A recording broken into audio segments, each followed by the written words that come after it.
সকালবেলা অফিসে যাবার জন্য ধ্রুব রেডি হচ্ছিল, হাতের ঘড়িটা পরে কোনো রকমে চুলটা আঁচড়িয়ে নিল সে। তাৎক্ষণিক রূপাও প্রবেশ করলো চা হাতে নিয়ে। আমার এখন চা খাওয়ার সময় নেই, ঘরে আসছো ভালো করেছো। এবার তাড়াতাড়ি করে আমার জুতোটা পরিষ্কার করে দাও, আমার অফিসের দিকে লেট হয়ে যাচ্ছে। রূপা মাথা ঝাঁকালো, দ্রুতগামীতে ধ্রুবের জুতোটা পরিষ্কারের কাজে লেগে পড়ল।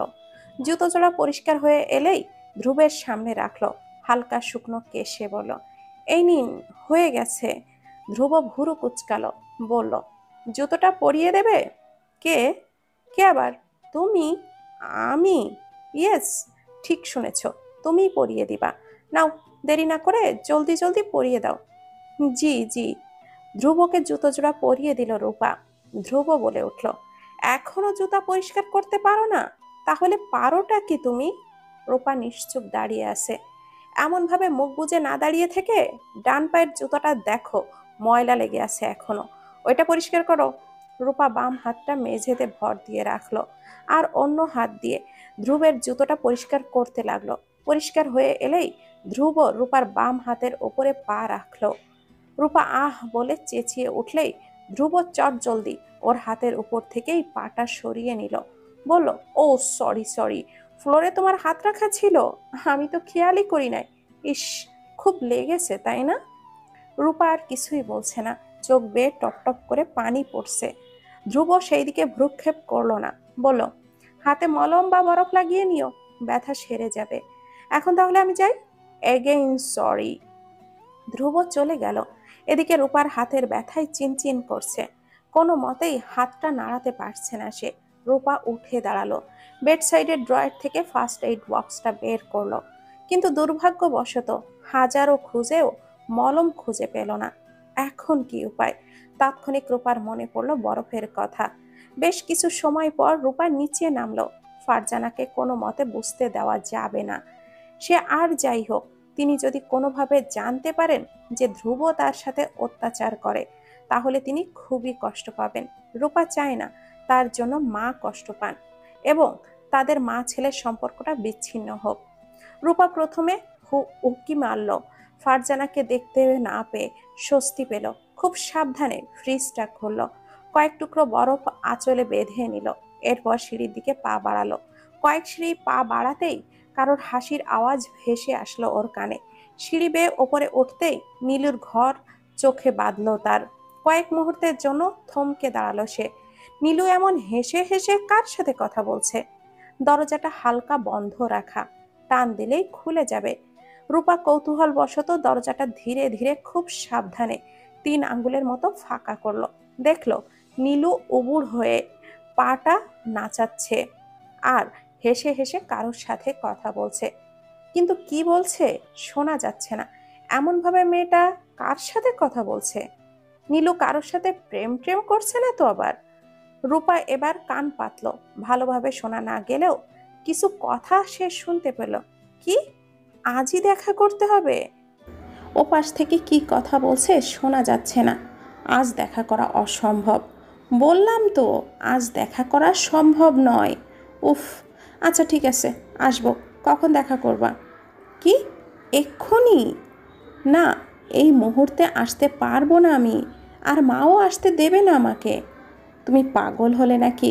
আজ শুক্রবার, কলেজ বন্ধ, আর তুমি বলছো কলেজের নাম করে আসতে? পাগল নাকি তুমি? আচ্ছা ঠিক আছে, আসছি।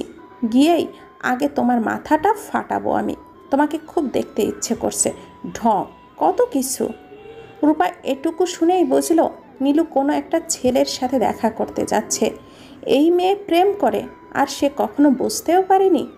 রূপা এবারও খুব সাবধানে দরজাটা লাগিয়ে দিল, এরপর চলে গেল নিচের দিকে।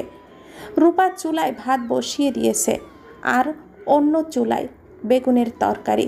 তরকারিতে লবণ হলুদ দিয়ে হালকা নাড়াচাড়া করলো। এরই মাঝে নীলু পা টিপে টিপে সিঁড়ি বেয়ে নামছিল। সদর দরজার দিকে পা বাড়াতেই রূপা ডাক দিল, সেজে গুজে কোথায় যাচ্ছ ননদিনী? ভয়ে আতকে উঠল নীলু, আমতা আমতা করে বলে উঠল, একটু বাইরে যাচ্ছিলাম ভাবি। এত সকাল সকাল বাইরে কি? আর তাছাড়া আজ তো তোমার কলেজেও নাই। আমি তো ভেবেছিলাম আমরা ননদ ভাবি মিলে গল্প করব। এজন্য রান্নাটাও তো তাড়াতাড়ি বসিয়ে ফেলেছি। আর তুমি এখন বলছো বাইরে যাবা? আসলে ভাবি, কাজটা না খুব ইম্পর্টেন্ট, তাই যেতে হচ্ছে। আর আমার বেশি সময়ও লাগবে না, 30 মিনিটের মধ্যেই চলে আসব। তখন তোমার রান্নাটাও শেষ হয়ে যাবে আর গল্পও করতে পারবো। রূপা সরু চোখে বলল, কারোর সাথে কি দেখা করতে যাচ্ছ নাকি? নীলু এবার ঘাবড়ে গেল, বলল, না মানে হ্যাঁ, আমার একটা বান্ধবীর সাথে দেখা করতে যাচ্ছি। আচ্ছা ভাবি, আমি গেলাম, দেরি হয়ে যাচ্ছে। বলেই দরজার দিকে পা বাড়ালো। পেছন থেকে রূপা আবারও বলে উঠল, ছেলেটা কে নীলু? রূপার কথা শুনে হতবিহ্বলিত হয়ে গেল নীলু। কয়েক মুহূর্তের যেন থমকে গেল সে। পেছন ফিরে বলল, কোন ছেলে? যার সাথে দেখা করতে যাচ্ছ এই মুহূর্তে? কে বলল তোমাকে আমি ছেলের সাথে দেখা করতে যাচ্ছি? আমিই তো বললাম আমার একটা বান্ধবীর সাথে দেখা করতে যাচ্ছি। একটু আগেও আমাকে ফোন দিয়েছিল, তোমার বিশ্বাস না হলে দেখতে পারো। রূপা কথা ঘুরালো, বলল, আরে পাগলি, আমি তো মজা করছিলাম। একমাত্র ননদ আমার, তার সাথে মজা না করলে হয় নাকি? হাঁপ ছেড়ে বাঁচল নীলু, বলল, হ্যাঁ হ্যাঁ। দুপুর না গড়াতেই ধ্রুব বাড়ি ফিরল। আজ অফিসে থাকতে তেমন একটা ভালো লাগছিল না তার। মাথাটাও ব্যথা করছে ধ্রুবের। অনবরত ব্যথাটা আরও বেড়ে যেতে লাগলো। হকচকিয়ে উঠল ধ্রুব। রূপাকে ডাক দিতেই সে ঘরে চলে এলো। বলল, আমাকে ডেকেছিলেন? হুম। ও, আপনার কিছু কি লাগবে? হুম, মাথাটা ব্যথা করছে, মাথাটা একটু টিপে দাও। জি। ধ্রুবের মাথাটা টিপে দিতে লাগলো রূপা। রূপার মাথা টিপে দেওয়ার স্টাইল দেখে মাথায় রক্ত উঠে গেল। বলল, এখনও কি মাথা টিপে দিতেও জানো না? তাহলে পারোটা কি তুমি, হ্যাঁ? রূপা নিশ্চুপ হয়ে দাঁড়িয়ে আছে। ভালো করে মাথা টিপে দাও, যেন মাথায় কোনো ব্যথার চিহ্ন না থাকে। জি। কিছুক্ষণ পর ধ্রুব আবারও বলল, আচ্ছা থাক, আর টিপতে হবে না, এবার মাথায় একটু তেল মালিশ করে দাও। রূপা তাই করল। ধ্রুবকে খুব যত্ন সহকারে মাথায় তেল মালিশ করে দিল সে। কিন্তু তাতেও মন ভরল না ধ্রুবের। বিরক্ত হয়ে বলল, ওহ গড, এভাবে কেউ মাথায় তেল দিয়ে দেয়? চুল তো মনে হয় একটাও রাখো নাই, স্টুপিড কোথাকার। সরি, আসলে জাস্ট শ্যাট আপ, ওকে? তোমার আর মাথায় তেল দিতে হবে না। রূপা মাথা নিচু করে রইল। এরপর পা বাড়ালো দরজার দিকে। পেছন থেকে ধমকে সুরে ধ্রুব বলে উঠল, কোথায় যাচ্ছ? আমি কি তোমাকে যেতে বলেছি, হ্যাঁ? রূপা নিশ্চুপ দাঁড়িয়ে আছে। কি হলো, আমি কি যেতে বলেছি? তাহলে যাচ্ছ কেন? এই কয়দিন কিছু বলছি না বলে তোমার খুব পাকনা গজিয়েছে না? রূপা নিশ্চুপ হয়ে দাঁড়িয়ে আছে। ধ্রুব এবার রেগে গেল, বলল, খুব বাড় বেড়েছিস তাই না? তোকে তো আমি। বলেই ধ্রুব রূপাকে মারতে যাচ্ছিল। ঠিক সেই সময়ে নীলু চলে এলো। চেঁচিয়ে বলে উঠল, ভাইয়া! নীলুর আওয়াজ কানে পৌঁছাতেই হাত নামিয়ে নিল ধ্রুব। ওরা দুজনেই নীলুর দিকে অবাক দৃষ্টিতে তাকালো। তৎক্ষণিক নীলু ঘরে ঢুকে পড়ল। ধ্রুবের সামনে গিয়ে দাঁড়ালো সে। বলল, এটা কি করতে যাচ্ছিলি তুই ভাইয়া? ভাবিকে তুই? কেন ভাইয়া? ধ্রুব গিয়ে সোফায় বসে পড়ল। এরপর ফোন টিপতে লাগলো সে। নীলু আবারও বলল, কি হলো, চুপ করে আছিস কেন? তুই ভাবিকে এভাবে মারতে যাচ্ছিলি কেন? বল, কেন মারতে যাচ্ছিলি? ধ্রুব বলল, আমি রুমাকে মারতে যাচ্ছিলাম না, ওকে ব্যায়াম করতে হয় কিভাবে তাই তো শেখাচ্ছিলাম। বিশ্বাস না হলে তোর ভাবির কাছে শুনে দেখ। কি রূপা, আমি কি তোমাকে মারতে যাচ্ছিলাম? তোমার ননদ তো আমাকে বিশ্বাসই করছে না। তুমি বললে হয়তো করবে। রূপা বলল, হ্যাঁ হ্যাঁ, উনি আমাকে ব্যায়াম করা শেখাচ্ছিলেন। আসলে মোটা হয়ে গেছি তো, তাই ভাবলাম ব্যায়াম করা শুরু করে ফেলি। আর তাছাড়া ব্যায়াম করলে তো শরীরও ভালো থাকে, সেজন্যই তোমার ভাইয়ার কাছে বায়না করেছিলাম। উনি তো প্রথমে রাজিই হচ্ছিল না, পরে বুঝিয়ে সুজিয়ে রাজি করিয়েছি। তোমার ভাইয়া কিন্তু ভালোই ব্যায়াম শেখাতে পারে। ভাইয়া, আমিও তাহলে ব্যায়াম করা শিখব। কবে শেখাবি? কাল। থ্যাংক ইউ ভাইয়া। বাই দ্য ওয়ে ভাবি, তুমি কিভাবে জানলে যে ভাইয়া ভালো ব্যায়াম করতে পারে? রূপা চমকে উঠল। ও তো এটারই ভয় পাচ্ছিল, এখন কি বলবে সে। ধ্রুব বলল, আমি বলেছিলাম তোর ভাবিকে? বাব্বা, এত বছর তোর সাথে থেকেও আমি আজ পর্যন্ত জানতে পারলাম না যে তুই ব্যায়াম করতে পারিস। আর ভাবি কয়েক মাস থেকেই জেনে গেল। একেই বলে স্বামী স্ত্রীর পবিত্র ভালোবাসা। নীলুর শেষের কথাগুলো শুনেই দুজনেই একে অপরের মুখ চাওয়াচাই করতে লাগলো। সিঁড়ি বেয়ে রূপা বসার রুমে যাচ্ছিল। হঠাৎই দেখলো নীলু তাড়াহুড়ো করে সদর দরজার দিকে এগোচ্ছিল। রূপার বেশ খটকা লাগলো। এই মেয়েটা রোজ রোজ কার সাথে দেখা করতে যায়? এতদিন রূপা এড়িয়ে গেলেও আজ কোনো মতেই এড়িয়ে যাবে না সে। নীলুর সঙ্গে এই প্রসঙ্গে কথা তাকে বলতেই হবে। মেয়েটা কার চক্করে পড়েছে এটা তাকে জানতেই হবে। এমনিতেও আজকালের ছেলেদের ওপরে কোনো ভরসা নেই, কখন কি করে বসে কে জানে। নীলু! আচমকায় রূপার ডাকে দাঁড়িয়ে গেল নীলু। পেছনে ঘুরে বলল, হ্যাঁ ভাবি, কিছু বলবে? কোথায় যাচ্ছ? ফ্রেন্ডদের সাথে শপিং করতে যাচ্ছি ভাবি। সন্ধ্যার সময় কিসের শপিং? মাকে কি বলেছ? না, হ্যাঁ মানে। দেখো নীলু, আমাকে মিথ্যা বলতে হবে না। আমি জানি তুমি শপিং করতে যাচ্ছ না, তোমার বয়ফ্রেন্ডের সাথে দেখা করতে যাচ্ছ। আমি ঠিক ধরেছি না? চমকে গেল নীলু। ভাবি কিভাবে জানলো? না না ভাবি, তুমি ভুল বুঝছো। আমি ঠিকই বুঝেছি। দেখো নীলু, আমি তোমার ভাবি, আমার সাথে তো শেয়ার করতেই পারো, তাই না? না আসলে হ্যাঁ হ্যাঁ ভাবি, তুমি ঠিক ধরেছ। আসলে আমি আমার বয়ফ্রেন্ডের সাথেই দেখা করতে যাচ্ছি। তুমি প্লিজ মাকে বলো না, মা জানতে পারলে আমাকে মেরেই ফেলবে। আচ্ছা বলবো না, তবে একটা শর্ত আছে।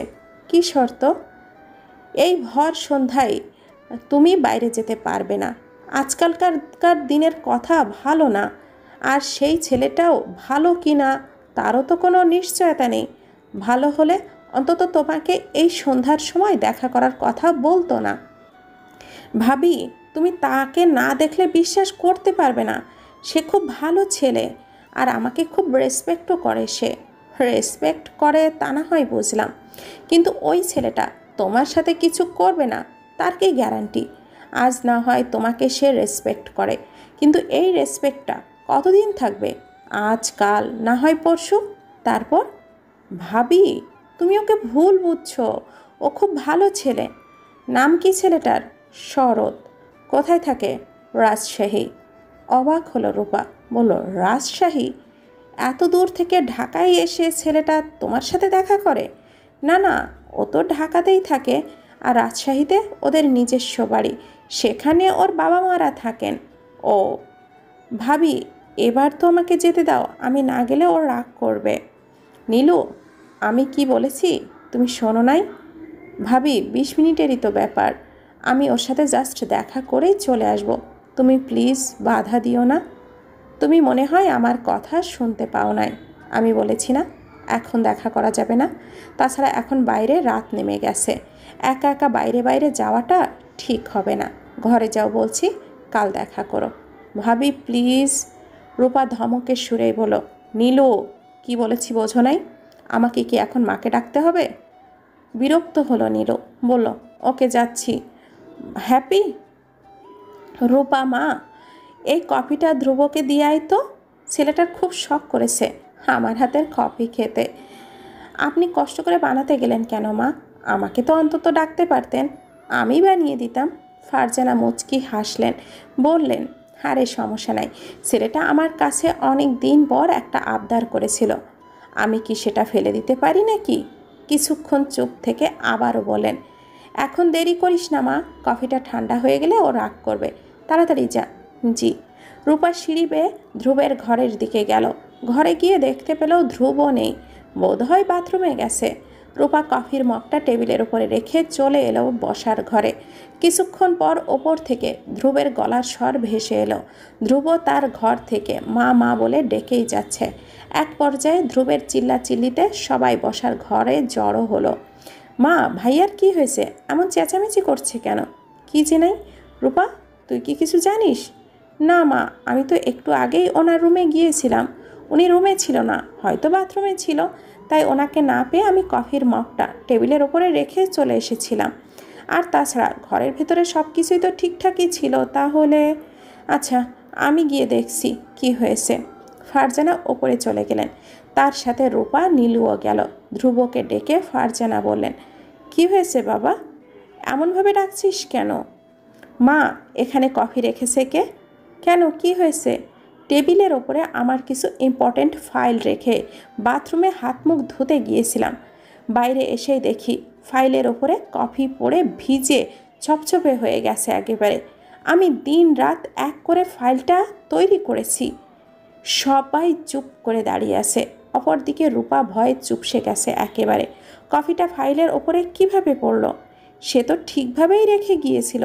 তাহলে রূপা দেখল টেবিলের উপরে ধ্রুবের যে ছবিটা রাখা সেটা উপুড় হয়ে পড়ে আছে। তার মানে ছবিটা কফির মগের ওপরে পড়ে গিয়েছিল। আর তারপরেই রূপা কাঁপা কাঁপা সুরে বলল, আ। ফারজানা রূপাকে থামিয়ে দিয়ে বললেন, আমি রেখে গিয়েছিলাম, সরি রে বাবা, আমি বুঝতে পারি না। রূপা ফারজানার দিকে অবাক দৃষ্টিতে তাকালো। ফারজানা দুই চোখের পাতা বন্ধ করে রূপাকে চুপ থাকতে বলেন। ধ্রুব তার রাগটা সঞ্চয় করে বলল, তুমি সরি বলছো কেন মা? দোষটা তো আমারই। ফাইলটা আমার ওখানে রাখা উচিত ছিল না। কিছুক্ষণ চুপ থেকে আবারও বলল, সরি মা, আমার সামান্য ইস্যু নিয়ে এমন রিয়াক্ট করাটা ঠিক হয়নি। আসলে মাথাটা তখন গরম ছিল, এই জন্যই। এগেইন সরি মা। বালিশ নেবার জন্য বিছানার দিকে হাত বাড়ালো রূপা। তাৎক্ষণিক ধ্রুব ওর হাতটা খপ করে ধরে ফেলল। হাতটা আরও শক্ত করে ধরল সে। বলল, কফির মগটা তুমিই ওইখানে জেনে শুনে রেখেছিলে তাই না? যাতে করে আমার কষ্টের ফল নষ্ট হয়ে যায়, রাইট? রূপা অবাক হলো। ধ্রুব বলল, আই নো দ্যাট। মা তখন তোমাকে বাঁচানোর জন্যই সব দোষ নিজের ঘাড়ে চাপিয়ে নিয়েছিল। বাবা, তুমি দেখছি আমার মাকে নিজের বশে নিয়ে ফেলেছ। তোমার কথাই তো দেখছি তিনি ওঠেন বসেন এবং সব কিছু করেন। খানিক চুপ থেকে আবার বলো, দেখো রূপা, আমি তোমাকে ফার্স্ট অ্যান্ড লাস্ট ওয়ার্নিং দিচ্ছি। আমার মা বোন দুজনের থেকে দূরে থাকবে। তারা যেন তোমার ছায়াও না পায়। রূপা বরাবরই অবাক হলো, কিন্তু মুখে তা প্রকাশ করলো না। রূপা গম্ভীর সুরে বলল, সরি বাট আমি এটা পারবো না। কি বললে তুমি? আমার মুখের উপরে তর্ক? ধ্রুব মাহমুদের ওপরে তর্ক? বলেই রূপাকে মারতে যাচ্ছিল ধ্রুব, কিন্তু কোনো এক কারণে মারতে পারল না সে। রূপা বলল, থামলেন কেন? মারুন। কি হলো? মারুন না। একটা কাজ করেন, একেবারের জন্যই আমাকে মেরে ফেলুন না। আমি আর পারছি না, সত্যি আমি আর পারছি না। ধ্রুব আর কিছু বলল না। লাইটটা অফ করে দিয়ে বিছানায় শরীরটা মিলিয়ে দিল। একটিবারের জন্যেও রূপার দিকে তাকালো না ধ্রুব। তাকালে হয়তো ধ্রুবের চোখের পানিটা দেখতে পেত সে। দিন গড়াচ্ছে, মাস গড়াচ্ছে। ধীরে ধীরে রূপার প্রতি আরও মায়া জন্মে নিচ্ছে ধ্রুবের মনে। আর পারছে না সে রূপাকে কষ্ট দিতে। মেয়েটাকে কষ্ট দিতে গেলেই ওর বুকটা ক্ষত বিক্ষত হয়ে যায়। কিন্তু কেন এমনটা হয় রূপার প্রতি? আবারও কেন ও দুর্বল হয়ে পড়ছে? আর ভাবতে পারছে না ধ্রুব। মাথাটা পুরো ফাঁকা হয়ে যাচ্ছে। চারিদিকে যেন তার মার্বেলের মতো ঘুরছে। আজও রূপাকে মারতে গিয়েছিল সে, কিন্তু কোনো এক বাধায় মারতে পারেনি সে। কিন্তু কেন মারতে পারছে না সে? কেন ওকে প্রতিবারই মারার সময় তার বুকে ব্যথা অনুভব হয়? কেন রূপার নিষ্পাপ মুখখানি দেখলে তার সকল ক্লান্তি দূর হয়ে যায়? কেন মেয়েটাকে দেখলে তার হৃদস্পন্দনের তেজ গতি একেবারে বেড়ে যায়? এগুলো কি নাম দেবে সে? ভালোবাসা নাকি? হঠাৎ কল এলো সেই চেনা পরিচিত নাম্বার থেকে। ধ্রুব কলটা রিসিভ করতেই ওপাশ থেকে বলে উঠল, কি খবর দোস্ত? কোনো খবর নাই যে তোর? কোথায় থাকিস? ধ্রুব নিশ্চুপ হয়ে রয়েছে। কী রে, চুপ কেন? 1 মাস হতে চলল তোর সাথে কোনো যোগাযোগ নেই আমার। এত সহজে ভুলে গেলি আমাকে? ভুলি নাই রে, ভীষণ দ্বিধার ভিতরে আছি আমি। কি করব না করব কিছুই মাথায় আসছে না আমার। কেন, কি হয়েছে? কিসের এত দ্বিধা তোর? ধ্রুব চুপ করে গেল। ওকে কি এটা বলা ঠিক হবে? হ্যালো, লাইনে আছিস? আবে চুপ কেন, বল আমায়, কি হয়েছে? ধ্রুব অস্পষ্ট স্বরে বলল, রূপা। রূপা কি? ও কি আবার তোর অত্যাচারের ঠেলায় মরে টরে গেল নাকি? তেড়ে গেল ধ্রুব। বলল, ফালতু কথা বলিস কেন? হ্যাঁ, আরে বাস, ফালতু কথার কি বললাম? দেখ, আমি এখন ফান করার মুডে নেই, রাখি। আরে না না, সরি, আমি আর ফান করছি না। এবার বল, কি হয়েছে? আসলে কি বল? আমি? আরে তুতলাচ্ছিস কেন? যা বলবি বিনা দ্বিধায় বল। আসলে আমি আবারও রূপার প্রতি দুর্বল হয়ে পড়ছি রে। ও আমার চোখে হারা হলেই যেন আমি পাগল হয়ে যাই রে। ওকে ছাড়া এক মুহূর্তের জন্যও থাকতে পারি না। এই 1 মাসেই আমি ওকে বহুত কষ্ট দেবার জন্য চেষ্টা করেছি, কিন্তু কোনো এক মায়ার টানে সফল হতে পারি নাই। আসলে কি জানিস, আমি ওকে ভালোবেসে ফেলেছি। এই জন্য। ঘর কাঁপিয়ে হেসে দিল সে। বলল, আমি জানতাম তুই এমন কিছুই বলবি, তবে তোর থেকে আমি এটা আশা করি নাই। তুই আমার কথাটা বোধহয় বুঝতে পারিস নাই। আমি ঠিকই বুঝেছি। আমাকে আর নতুন করে বোঝাতে আসতে হবে না। নতুন করে বুঝতে হলে তোকেই বুঝতে হবে। আমি তার আগে বলেছিলাম, মেয়েটা সুবিধার না, তোকে সে তার মায়ার জালে ফাঁসিয়ে নেবে। নিল তো? আমার কথা বিশ্বাস হলো তো এবার? তুই ভুল বুঝছিস। আমার কথাটা আগে একটাবার শোন। আমরা যেমন ভাবছি মেয়েটা তেমন না। আমার কি মনে হয় জানিস, আমাদের কোথাও কোনো ভুল হয়েছে। আমার মনে হয় না ও এমন বড় কিছু করতে পারবে। এতদিন ধরে ওর সাথে থেকে এসেছি, কখনো ওর চোখে খারাপ কিছু বাঁধেনি আমার। সব থেকে বড় কথা, মেয়েটা খুব ধৈর্যশীল। আমি ওর ওপরে কম অত্যাচার চালাই নাই, তারপরও মেয়েটা কখনো উফ পর্যন্তও করে নাই। আমার কেন জানি মনে হচ্ছে নিষ্পাপ মেয়েটার সাথে আমরা নিজের অজান্তে হলেও অন্যায় করছি। আর বাহ ধ্রুব, বাহ, এতটা চেঞ্জিং! ওই মেয়েটার ফান্দে পড়ে তুই সব কিছু কি ভুলে গেলি? কিছুই কি তোর মনে নাই? কিভাবে ভুলে গেলি সব? ও তোর ছোট ভাইকে অ্যাক্সিডেন্ট করিয়ে মেরে ফেলেছিল। তারপরও কিভাবে বলিস আমাদের কোথাও ভুল হয়েছে? আর কি বলি তুই? রূপা নিষ্পাপ? হায় রে আল্লাহ! ওকে যদি নিষ্পাপ বলিস, তাহলে তো দুনিয়াতে যারা নিষ্পাপ আছে তারা তো এ কথা শুনলে গর্তে গিয়ে লুকাবে। আর তোর কি আমার কথা বিলিভ হয় না? তুই না আমাকে ভাই ভাবিস? তাহলে আজ কিভাবে বলি মেয়েটাকে চিনতে ভুল হয়েছে আমাদের? সেদিনের দৃশ্য এখনও আমার চোখের সামনে ভেসে ওঠে। সেদিন তোর ভাই আমার সাথে কথা বলে গাড়িতে উঠেছিল। আমি ওকে বিদায় দিয়ে অফিসের দিকে যাচ্ছিলাম। কি মনে করে যেন থমকে গেলাম। পেছনে ঘুরেই দেখতে পেলাম ও কার সাথে যেন কথা বলছে, কিন্তু কার সাথে কথা বলছে তা বোঝা যাচ্ছিল না। এরপর আমি বোঝার জন্য 2 কদম পা বাড়ালাম।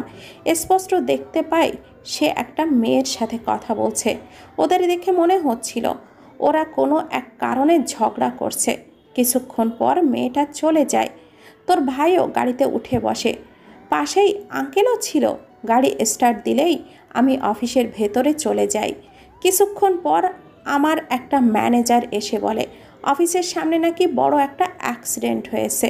আমি দেরি না করে সেখানে ছুটে চলে যাই। গিয়েই দেখতে পাই আঙ্কেল রক্তাক্ত চেহারা, আর ওনার পুরো শরীর রক্তে মেখে গিয়েছিল। চেনার কোনো চান্স ছিল না। আর অপরদিকে তোর ভাইয়ের অবস্থা ছিল আরও করুণ। শ্বাস চলছিল কিন্তু নড়তে পারছিল না। আমি প্রথমেই ওর কাছে ছুটে যাই, ওকে ধরে বলি, অ্যাক্সিডেন্টটা কিভাবে হলো? ও জড়ালো কণ্ঠে আমাকে বলেছিল, এটা অ্যাক্সিডেন্ট না ভাইয়া, জেনে শুনে প্ল্যান করানো হয়েছে। আমি বললাম, কে করিয়েছে? ও বলেছিল, রূপা। ওই মেয়েটাকে কখনো ছেড়ে দিবেন না ভাইয়া, ও আমার জীবনটা নষ্ট করে দিয়েছে। আমি চাই না আমার মতো হতভাগী আর দ্বিতীয়জন না হয়। আর এই অ্যাক্সিডেন্টটাও রূপাই করিয়েছে। আমি বলেছিলাম, একটু আগে যে মেয়েটার সাথে কথা বলছিলে সেই মেয়ে? উত্তরে হ্যাঁ বলেছিল। আমি একে একে সব কিছু জিজ্ঞাসা করতে লাগলাম। সব কিছু শুনে আমি জানতে পারলাম মেয়েটা নাকি বড়লোক ছেলেদের সাথে রিলেশন করে টাকা খায়। আর সেদিনও তোর ছোট ভাইয়ের কাছ থেকে সে টাকা চাইতে এসেছিল। সেদিনও টাকা নাই বলেছিল। আজ তোর ভাই আর এই পৃথিবীতে নেই, সাথে তোর বাবাকেও এই পৃথিবী ছেড়ে চলে যেতে হলো ওই মেয়েটার জন্য। সেদিন খুব চেষ্টা করেছিলাম ছেলেটাকে বাঁচানোর জন্য, কিন্তু আমি বাঁচাতে পারিনি ওকে পৃথিবীর আলো দেখাতে। সেদিন মনে খুব ক্ষোভ জন্মেছিল ওই মেয়েটার জন্য। পুরো ঢাকা শহরে খোঁজ লাগিয়েছিলাম ওকে খোঁজবার জন্য। দেরি করে হলেও সহজে আমরা মেয়েটার সন্ধান পেয়েও গিয়েছিলাম, কারণ মেয়েটাকে সবাই চিনত। ঢাকার কোনো ছেলে বাকি ছিল না যে ওকে চেনে না, সবাই ওকে চিনত। খুব সহজেই পেয়ে গেলাম। তারপরেই তো তুই জানিয়ে দিলি ওকে বিয়ে করবি, ওর জীবনটা নষ্ট করে দিবি। আমি ভেবেছিলাম তুই আবেগে এসে এই কথাগুলো বলছিস, কিন্তু কে জানে তুই ওকে সত্যি সত্যি বিয়ে করে ফেলবি। এতটুকু বলেই থামল সে। কিছুক্ষণ পর আবারও বলতে লাগলো, শোন ধ্রুব, রূপা তোর টাইপের মেয়ে না, ও একটা খুনি। ভুলে যাবি না, ও আগেও ট্রাক করেছিল তোর ভাইকে মারার জন্য। সেদিন ও সব কিছু প্ল্যান করে এসেছিল তোর ভাইকে মেরে ফেলার জন্য, কিন্তু কি হলো, তোর ভাইয়ের সাথে বাবাকেও মেরে ফেললো। আর একটা কথা মনে রাখবি, খুনি কখনো কারোর আপন হয় না, খুনি সবসময়ই খুনি হয়। তুই ভেবে দেখ, ওকে এতবার মারার পরেও কিছু বলছে না কেন? অবশ্যই তুই কিভাবে বুঝবি? তোর চোখে তো রূপা এখন মহৎ, মহান। নিশ্চুপ ধ্রুব। ও জানিস এসব চুপচাপ সহ্য কেন করছে? তোর ধন সম্পত্তি আর টাকার লোভে। বন্ধুর সাথে কথা বলার পর থেকেই মনের ভেতরে হাজারো জট পাকাতে শুরু করে দিয়েছে ধ্রুবের। কেন জানি মনে হচ্ছে রূপা কিছুতেই করতে পারে না এগুলো। অপরদিকে তার বাবা ভাইয়ের রক্তাক্ত চেহারা চোখের সামনে ভেসে উঠলেই রূপাকেই তাদের খুনি মনে হয়। এ কেমন দ্বিধায় পড়ে গেল সে। কোনটা সত্য কোনটা মিথ্যা কিছুই বুঝতে পারছে না ধ্রুব। সব কিছু জট পেকে গেছে। এই বিষয়ে রূপার সাথে কথা বলতেই হবে তাকে। ভাইয়া, আমার কিছু টাকা লাগবে এই মুহূর্তে। নীলুর কথায় চিন্তার রাজ্যের বেড়াজাল ছিঁড়ে বেরিয়ে এলো ধ্রুব। বলল, কত লাগবে? হালকা কেশে গলাটা পরিষ্কার করে নিল নীলু। বলল, বেশি না, 12,000 দিলেই হবে। ধ্রুব চমকে গেল। বলল, এত টাকা দিয়ে কি করবি? নীলু আমতা আমতা করে বলতে লাগলো, ও আমি আজ শপিং মলে গিয়েছিলাম, ঘুরে ফিরে দেখতে দেখতে একটা এক্সক্লুসিভ ড্রেস দেখে খুব ভালো লেগেছে, কিন্তু দাম শুনে কিনতে পারি নাই। তখন আমার কাছে এত টাকাও ছিল না যে কিনবো। ভাইয়া, ওই জামাটা আমার চাই চাই, খুব সুন্দর ড্রেসটা। ধ্রুব বলল, তুই ওই মার্কেটের নামটা বল, আমি কালই নিয়ে কিনে নিয়ে আসবো। না না ভাইয়া, তোর কিনতে হবে না।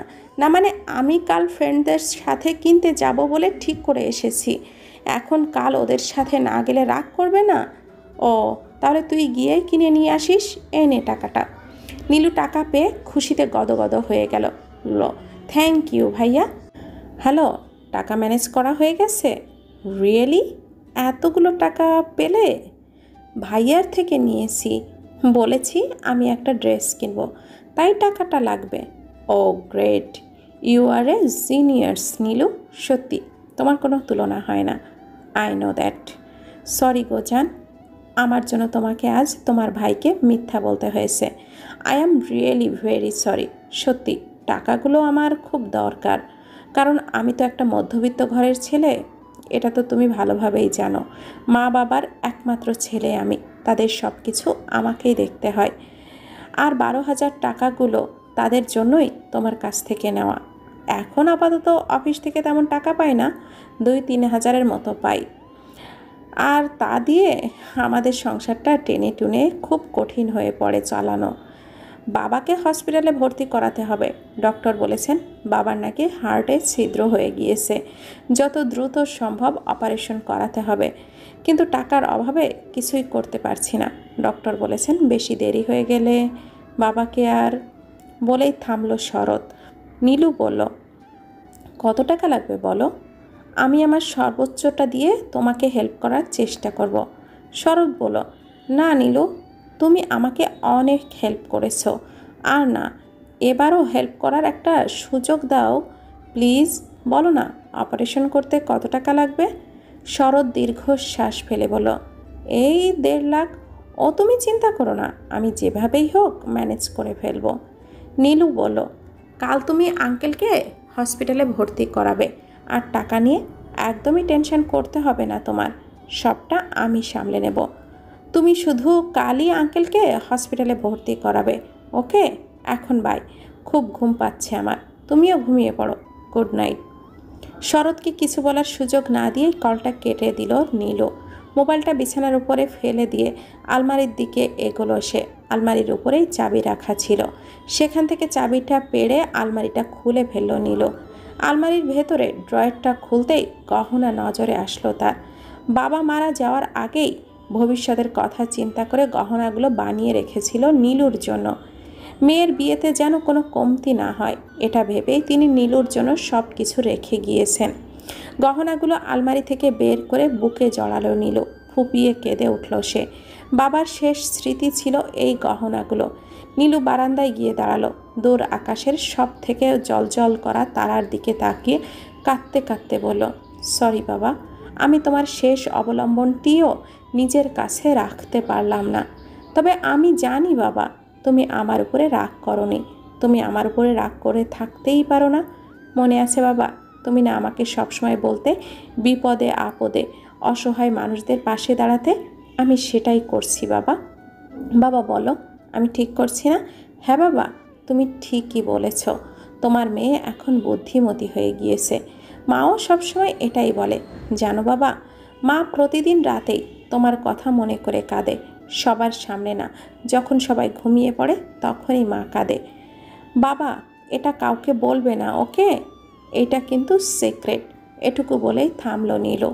দেখলো আকাশের সব থেকে জ্বলজ্বল করা তারাটা চিকমিক করছে। বিস্মিত চোখে তাকালো নীলু। বলল, কি বাবা, তুমিও মাকে কাঁদতে দেখছো? পরের দিন রাতের আকাশের তারার দলরা বেঁধে এদিকে ওদিকে ছোটাছুটি করছে। এ যেন নিকষ কালো আধার আকাশে তাদের মেলা বসেছে। তার মাঝখান দিয়েই উকি দিচ্ছে গোলাকার চাঁদ। বাড়িতে থাকাকালীন এমন তারাভরা রাতের উজ্জ্বলিত চাঁদ দেখে দীপকে নিয়ে প্রায় এটা সেটা ভাবতে বসত রূপা। কাল কি পরে দীপের সাথে দেখা করবে? শাড়ি পরবে নাকি জামা? কি কালারের পরবে? লাল নাকি নীল? এটা সেটা এই ভেবেই একটি রাত পেরিয়ে যেত। সব কিছুই যেন ঘোরের মতো কাজ করত। দীপ যে রূপার অস্তিত্বের সাথে মিশে আছে, কিন্তু প্রশ্ন হলো একটাই, রূপার জন্য দীপের মনে কি আদৌ জায়গা আছে? ছাদের রেলিং ঘেঁষে দূর আকাশের দিকে তাকিয়ে আছে রূপা। চোখ বেয়ে পড়তে আরম্ভ করেছে হাজারো নোনা পানির ঢেউ। এই নিঃসৃত অন্ধকারেও চোখের পানিগুলো চিকচিক করছে তার। রেলিংয়ের ওপরে একটা ডায়েরি রাখা আছে। রূপা ডায়েরিটা সেখান থেকে তুলে নিল। বুকে জড়িয়ে কিছুক্ষণ কাঁদতে লাগলো সে। এই ডায়েরিটা দীপ জন্মদিনের গিফট স্বরূপ দিয়েছিল তাকে। সেদিন থেকে রূপা ডায়েরিটা নিজের সাথেই রাখে। যত্ন সহকারে যথাস্থানে রেখে দেয় সে। প্রয়োজন ছাড়া বের করে না। আজ কেন জানি ডায়েরিটার কথা তার মনে পড়ল। মনটা কাঁচুমাচু করছিল দীপকে নিয়ে কিছু লেখার জন্য। সবাই বেঘরে ঘুমাচ্ছে, ধ্রুব একই অবস্থা। তাই দেরি না করে পা টিপে টিপে ছাদে চলে এসেছে। ডায়েরির প্রথম পাতায় রাখা ছিল একটি কলম। কলমটি দীপই দিয়েছে তাকে। ছাদের মাঝখানের দিকে একটা দোলনা পাতানো রয়েছে। রূপা সেখানে গিয়েই বসলো। রূপা যখনই সময় পেত তখনই দীপের সাথে কাটানো ভালো ভালো মুহূর্তগুলো নিয়ে লিখতে বসতো। আজও তার ব্যতিক্রম নয়। ডায়েরির পাতায় কলম ছোঁয়ালো। সে লিখল, দীপ, এই নামটি যতবারই লিখেছি ততবারই আমার বুকের বাম পাশে কাঁপুনি দিয়ে উঠেছে। এই নামটি শুধু একটি নামই না, এই নামটি হলো ভালোবাসার নাম। এটুকু লিখেই থামলো রূপা। এরপর আবারও ডায়েরির পাতায় কলম ছোঁয়ালো সে। জানো দীপ, প্রতিটা রাতেই আমি তোমার জন্য বালিশ ভিজিয়েছি। এমন কোনো রাত যায়নি যে আমি তোমার কথা ভেবে চোখের পানি ফেলিনি। ভাগ্যিস চোখের পানির দ্বিতীয় কোনো রং হয় না, না হলে নির্ঘাত ধ্রুবের সামনে ধরা পড়ে যেতাম। হ্যাঁ, ধ্রুব, উনি আমার স্বামী, আর আমি ওনার বিয়ে করা বৈধ স্ত্রী। মুখে 3বার কবুল বলে রেজিস্ট্রি পেপারে সাইন করে বিয়ে করেছি ওনার সাথে। 3বার কবুল বলে বিয়ে করে ফেলেছি বলে ভেবে নিও না যে লোকটাকে আমি মনটাও সঁপে দিয়েছি। আমি তোমার মতো অন্তত বেঈমান নই। হ্যাঁ, তুমি বেঈমান। বেঈমান না হলে সেদিন পারতে আমার হাতটা না ধরে পালিয়ে যেতে? কেন করলে এমনটা আমার সাথে? আমি কি দোষ করেছিলাম বলো? কি দোষ করেছিলাম? শুধু ভালোবেসেছিলাম বলে? আবারও থেমে গেল রূপা। হাত যেন চলছেই না তার। তবুও কষ্ট করে লেখার চেষ্টা করলো। সেদিনের কথা মনে পড়ে তোমার, যেদিন আমার জীবনে অন্ধকার নেমে এসেছিল? সেদিনের কথা ভাবলেই এমনও গায়ে কাটা দেয় দিয়ে ওঠে আমার। নতুন মা আমার জন্য একটা ছেলে ঠিক করেছিলেন। ছেলে বললে ভুল হবে, 3 সন্তানের বাবা ছিলেন লোকটা। বয়স 37। লোকটার স্ত্রী তৃতীয় সন্তান জন্ম দেওয়ার পরপরই মারা গিয়েছিলেন। বাচ্চাটার বয়স ছিল তখন 6 মাস। বাচ্চাটাকে তার ফুপু কিছুদিন মানুষ করেছিল। তার কিছুদিন পরপরই মেয়েটার বিয়ে হয়ে যায়। আর এরপর কিছুদিন ওই লোকটার বাচ্চাটাকে মানুষ করলেন, কিন্তু তাতেও লাভ হলো না। বাচ্চাটা রোজ রোজই কাঁদতো। আর একটা পুরুষের কাছে বাচ্চা কাচ্চা মানুষ করা সহজ না। তাই ছেলের মা সিদ্ধান্ত নিলেন ছেলেকে আবারও বিয়ে দেবেন। তখনই নতুন মায়ের বান্ধবী মাকে খবর দেন, কারণ মা আগে থেকে জানিয়ে রেখেছিলেন আমাকে ভ্যান হোক কিংবা রিক্সা চালক হোক, যাকে পাবেন তার সাথেই বিয়ে দিয়ে দেবেন। খবরটা শুনে তো মা কি খুশি। বাবাকে জানালে বাবা প্রথমেই না জানালেন, পরে মায়ের জোরাজুরিতে রাজি হতে বাধ্য হলেন বাবা। বিয়ের দিনটা চলে আসলো। সেদিন জানো, আমার এই অসহায়ত্বের সময় কেউ পাশে ছিল না, কেউ না। আমি বুঝে উঠতে পারছিলাম না কি দিয়ে কি করব। আমার মাথায় শুধু একটা কথাই ঘুরপাক খাচ্ছিল, আমি এই বিয়েটা কিভাবে আটকাবো। চোখের বৃষ্টিতে ডায়েরিটা ভিজে ছপছপে হয়ে গিয়েছে। আজ যেন অশ্রু জলগুলো বাঁধ মানছে না রূপার।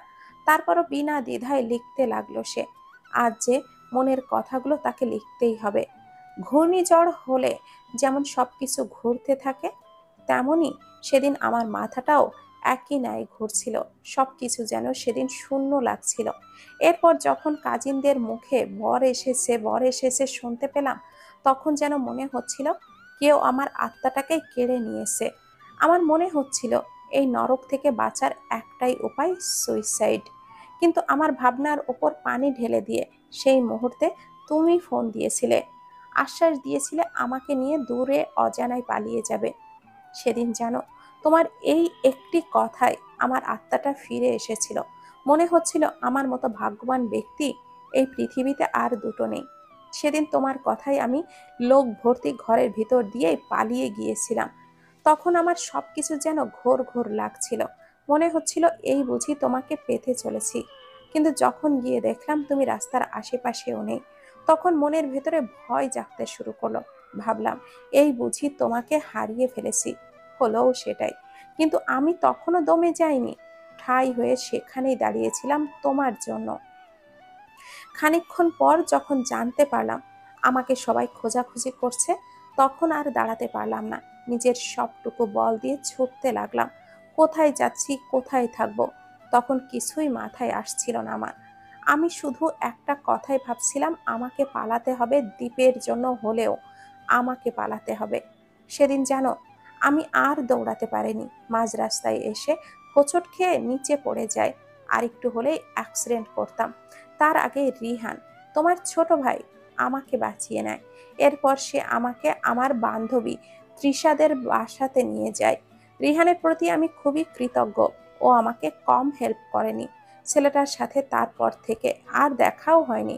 তোমরা দুই ভাই বোধহয় একসাথে হারিয়ে গিয়েছো। যাই হোক, এরপর আমি তৃষাদের বাসায় কাটিয়ে দিলাম। ওইদিকে আমাকে নতুন মা খুঁজতে খুঁজতে শেষমেশ তৃষাদের বাসায় পেয়ে যায়। তারপর থেকে শুরু হয় অত্যাচার। আমাকে ঘরে বন্দি করে রাখা হলো। পচা পান্তা ভাতও খেতে দেওয়া হতো। সব অত্যাচার অতিক্রম করার পর আবারও বিয়ে ঠিক হলো আমার। কিন্তু বিশ্বাস করো, এই বিয়েটা আটকানোর কোনো উপায় ছিল না আমার কাছে। আমাকে জোরপূর্বক বিয়েটা দিয়েছিল নতুন মা।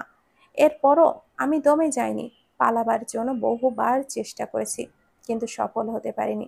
এখানেও নতুন মায়ের মতো আচরণ করতে লাগলো ধ্রুব। কেননা কোনো কোনো না কোনো কারণে মারতে আরম্ভ করলো সে আমাকে। এখন এসব আর সহ্য হতো না। তাই বরাবরই পালাবার সিদ্ধান্ত নিতাম। কিন্তু এবারও ধরা পড়ে গেলাম ধ্রুবের হাতে। এরপর থেকে আর কখনো পালাবার চেষ্টা করিনি। কোথায় গিয়ে থাকবো আমি? আমার যে থাকার মতো কোনো জায়গাও নেই। বাবার বাড়ি? কিন্তু আমার বাবা তো এখন আর আমার বাবা নেই। সে তো নতুন মায়ের কথা মতো চলে।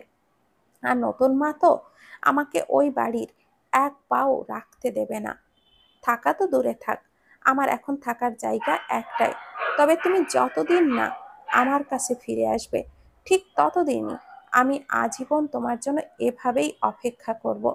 আমার ভালোবাসার উপরে পুরো বিশ্বাস আছে। আমি জানি তুমি ফিরে আসবে, খুব তাড়াতাড়ি ফিরে আসবে। এতটুকু লিখে কলমটা ডায়েরির প্রথম পাতায় রেখে বন্ধ করল রূপা। নিখুঁতভাবে দূর আকাশের দিকে চোখ মেলে তাকালো সে। আজ পূর্ণিমার চাঁদ, হাজারো তারার মাঝে উজ্জ্বলিত চাঁদের দিকে তাকাতেই দ্বীপের হাসি মাখা মুখখানি দেখতে পেল সে। নিজের অজান্তে ঠোঁটের কোণায় হাসির রেখা ফুটে উঠল রূপার। মাধুরী, আর একটু থাকলে হয় না? তোমাকে কতবার বলবো আমাকে এই নামে আর ডাকবে না। যতদিন আমার এই দেহে প্রাণ আছে ততদিন ডেকে যাব। বিরক্ত হলো রূপা, বলল, তুমিও না? আমি কি, বলো, থামলে কেন? তুমি একটা পাগল। হ্যাঁ, তা ঠিক বলেছ। আমি তোমার প্রেমে সত্যি পাগল হয়ে গেছি। উফ, আমি গেলাম। রূপার যাওয়ার জন্য পা বাড়ালেই দীপ খপ করেই হাতটা ধরে ফেললো তার। ওকে এক টান দিয়ে নিজের সাথে মিশিয়ে নিল সে। চুলগুলো উড়ে এসে বারবার রূপার মুখ ঢেকে দিচ্ছে দেখে চুলগুলো সরিয়ে কানে গুজে দিল ধ্রুব। ধীরে ধীরে ওর দিকে এগোতে লাগলো সে। আচমকায় দীপকে ধাক্কা দিল রূপা। মুহূর্তেই কয়েক কদম পিছিয়ে গেল দীপ। বলল, এটা কি হলো? একদম ঠিক হয়েছে। তবে রে, বলেই রূপাকে ধরতে যাচ্ছিল দীপ। তার আগেই রূপা ছুটতে লাগলো। দীপও তার পেছনে ধরলো।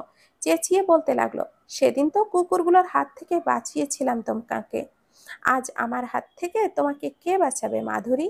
হঠাৎই অ্যালার্মের শব্দে ঘুম ভেঙে গেল রূপার। চোখ কসলাতে কসলাতে আশেপাশে তাকাতেই নিজেকে ধ্রুবের বিছানায় আবিষ্কার করলো সে। ধ্রুবের বিছানায় ও কিভাবে এলো? সে তো রাতের বেলা ডায়েরিতে দীপকে নিয়ে এটা সেটা ভেবে লিখতে বসেছিল। এরপর আর কিছুই মনে নেই। কিন্তু এখানে কিভাবে এলো সে? তাছাড়া তার তো ঘুমের ঘোরে হাঁটাহাঁটি করারও কোনো রোগ নেই। তাহলে পরক্ষণেই সোফার দিকে চোখ গেল রূপার। ধ্রুব সোফায় শুয়ে আছে। রাতের বেলায় তো ধ্রুবকে বিছানায় ঘুমাতে দেখেছিল। তাহলে সে সোফায় গেল কিভাবে? আর সেও বা ধ্রুবের বিছানায় কিভাবে এলো?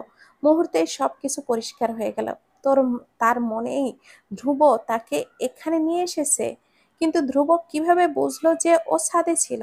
আর ডায়েরির কথা মনে পড়তে হুড়মুড়িয়ে বিছানা থেকে উঠে দাঁড়ালো রূপা। সর্বনাশ, ধ্রুবের হাতে ডায়েরি পড়লে কেলেঙ্কারি হয়ে যাবে। ডায়েরিটা ধ্রুবের হাতে পড়েনি তো? রূপা আর কোনো কিছু না ভেবে ছাদের দিকে ছুটতে লাগলো। আজ ছাদে যেতে একটু দেরি হচ্ছে কেন? ছাদে পৌঁছাতেই এদিকে ওদিকে ডায়েরি খুঁজতে লাগলো। কিন্তু হাজারবার খুঁজেও ডায়েরিটা পেল না সে। এখন কি হবে? কোনো মতে যদি ডায়েরিটা ধ্রুবের নাগালে যায় তাহলে তো সব শেষ। সকালবেলায় ধ্রুবের জন্য চা বানিয়ে তার ঘরে প্রবেশ করলো রূপা। ধ্রুব অফিসে গেলেই ঘরটা তল্লাশি নিতে হবে। নিশ্চিত ডায়েরিটা এই ঘরেই আছে। রূপা চায়ের কাপটা ধ্রুবের দিকে এগিয়ে দিল। ধ্রুবও হাত বাড়িয়ে নিল। এরপর রূপা আর দেরি না করে বাইরে চলে এলো। বেশ কিছুক্ষণ ধরে পায়চারি দিতে লাগলো বসার ঘরে। অদ্ভুত বিষয় হলো, আজ রূপাকে কিছুই বলেনি ধ্রুব। অন্য সময় ধ্রুব রূপাকে এটা সেটা বলে কথা শোনাতো, কিন্তু ইদানিং দেখা যাচ্ছে ওকে কিছুই বলছে না সে। কিন্তু কেন? ধ্রুব অফিসে চলে গেল। রূপাও এই সুযোগটি কাজে লাগিয়ে ঘরে ঢুকলো। পুরো ঘর তন্ন তন্ন করে খুঁজতে লাগলো। আলমারির কাপড় চোপড় সব একে একে নিচে ফেলতে লাগলো। কিন্তু কোথাও ডায়েরির দেখা মিলল না। হ্যাঁ, এখন কি করবে সে? ডায়েরিটা এখন খুঁজবে সে কোথায়? কোন জায়গায় তো খোঁজ বাদ রাখেনি সে। তবে কি শেষমেশ ডায়েরিটা হারিয়ে ফেললো সে? সব থেকে আতঙ্কের বিষয় হলো, ডায়েরিতে দ্বীপের বড়সড় একটা ছবি রয়েছে। আর এইটা যদি কারোর চোখে বাঁধে তাহলে তো সে একদমই পুরোপুরি ভাবে শেষ।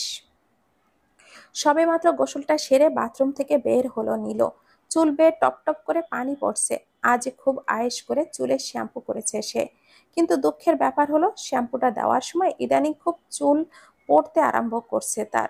চিরুনি দেওয়ার আজ কোনো জো নেই। চুল আঁচড়াতে গেলে চুলের কারণে চিরুনি খুঁজে পাওয়া যাচ্ছে না।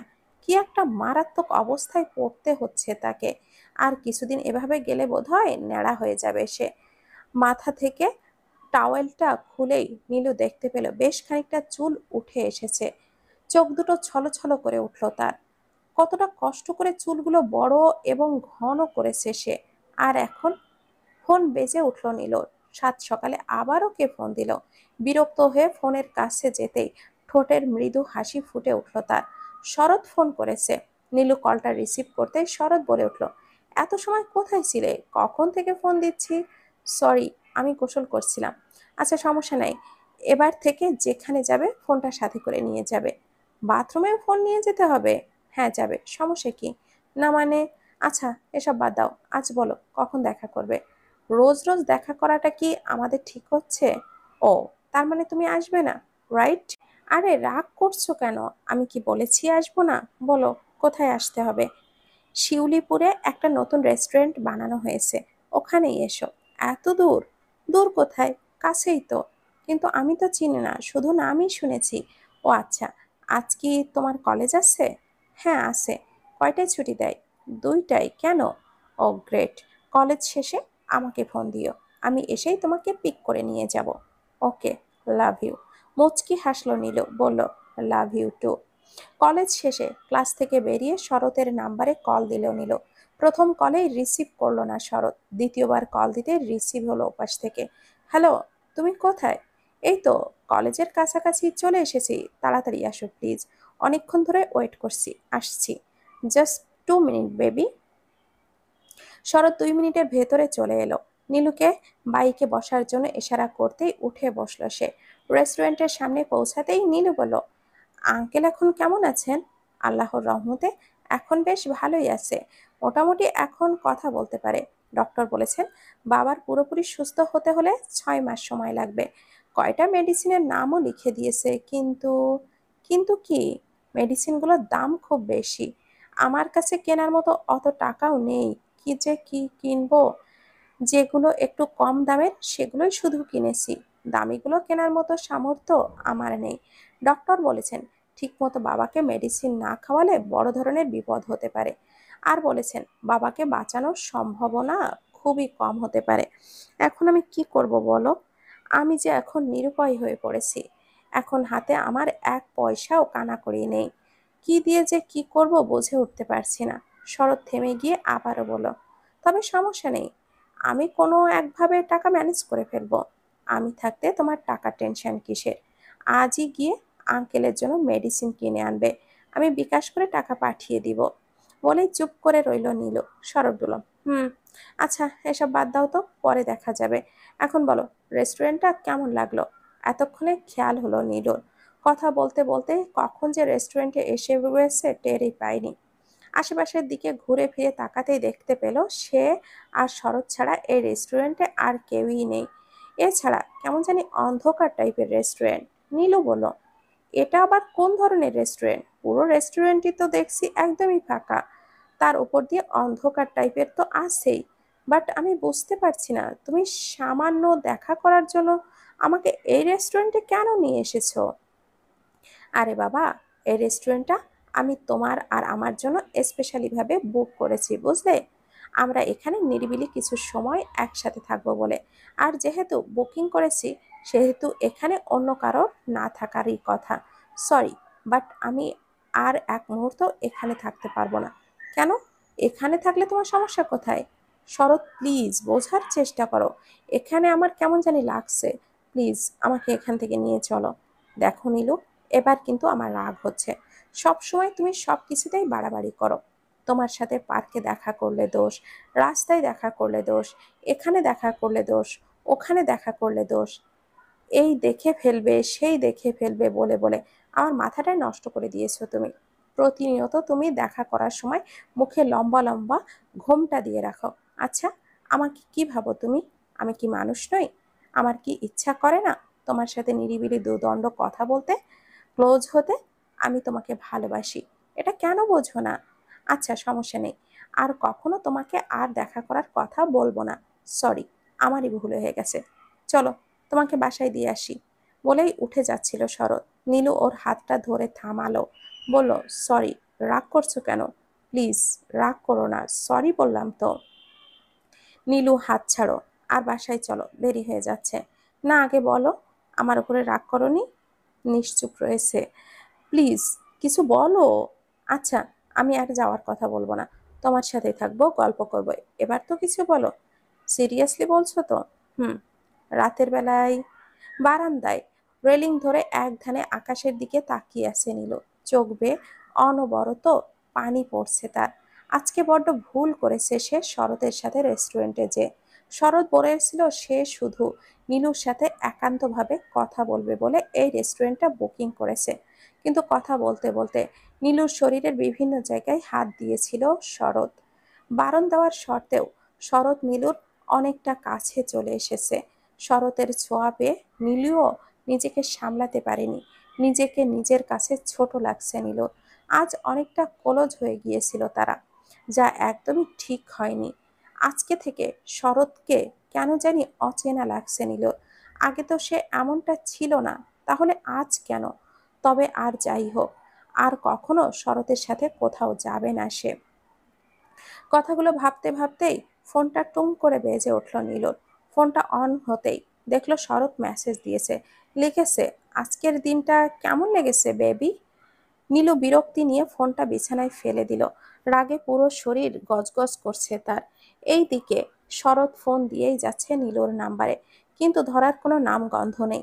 এভাবে 10-15 বার কল দেওয়ার পরে শেষমেশ বিরক্ত হয়ে রিসিভ করলো নীলু। বলল, আমি এখন ঘুমাবো, প্লিজ ঘুমাতে দাও। এ মা, এত তাড়াতাড়ি ঘুমাবা? এখন তো সবে 1টা বাজে। 1টা বাজুক কিংবা 2টা, তাতে আমার কি? আমি ঘুমাবো, ব্যাস ঘুমাবো, রাখি। এই না না, রাখলে কিন্তু খারাপ হয়ে যাবে। কেন ফোন দিয়েছো? জরুরি কিছু হলে বলতে পারো, আমি প্রয়োজনীয় কথা শুনতে ইচ্ছুক নই। ও মাই গড, আমার নীলু বেবি তো দেখছি খুব রেগে আছে আমার উপরে। তো ম্যাডাম, এত রাগার কারণ কি বলবেন? এমন ভাব করছে যেন কিছুই জানে না। ও গড, তুমি এখনো ওই রেস্টুরেন্টের ব্যাপারটাই পড়ে আছো? তোমার মনে হয় না আমরা একটু বেশি বাড়াবাড়ি করছি আজ? দেখো নীলু, তুমি আমার গার্লফ্রেন্ড, আর আজ আমাদের মধ্যে যা কিছু হয়েছে এটা খুব নর্মাল বিষয়। আর তুমি এই নর্মাল বিষয়টিকে মেনে নিতে পারছো না, তিলকে তাল বানিয়ে ফেলছো। তোমার উপরে আমার এতটুকু তো অধিকার আছেই, তাই না? নাকি তাও নেই? দুজন ভালোবাসার মানুষ এক করতেই পারে, স্বাভাবিক বিষয়। এই স্বাভাবিক বিষয়টি বা তুমি মানতে পারছো না কেন বলো তো? আই থিংক তোমার আমার উপরে কোনো বিশ্বাসই নেই। বিশ্বাস থাকলে অন্তত আমাকে তুমি ভুল বুঝতে পারতে না। থাক, আর কথা বাড়িয়ে লাভ নেই। আমাকে তো তুমি বরাবরই অবিশ্বাস করো।